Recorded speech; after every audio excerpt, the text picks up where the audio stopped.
Dansk Kulturinstitut har et formål for at udvikle nogle værdier og bygge kulturel bro mellem forskellige lande, hvor vi arbejder. Og vores fokus er selvfølgelig også verdensmål, SDG'erne. Det er udvikling af det samfund, det er inspiration og læring, og det gælder begge sider, vil jeg sige. Så det er altså ikke kun, vi kommer her til Tyrkiet og siger, at vi vil gerne skabe ligestilling. Det betyder ikke nødvendigvis, at selvfølgelig er der mange problemer her i Tyrkiet, men Danmark kan også lære noget. Så vi arbejder ikke kun med ligestilling, vi arbejder med børn og unge osv., men ligestilling er et meget, meget vigtigt punkt for os.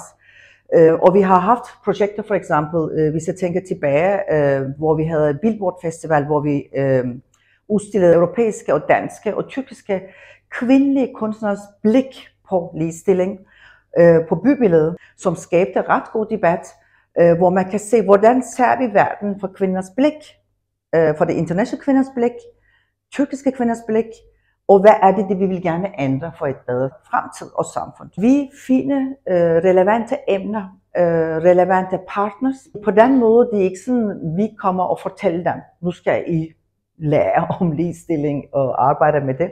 Men de organisationer, der har erfaringer med det og professionelle, vi får dem til at mødes og udvikle deres projekter.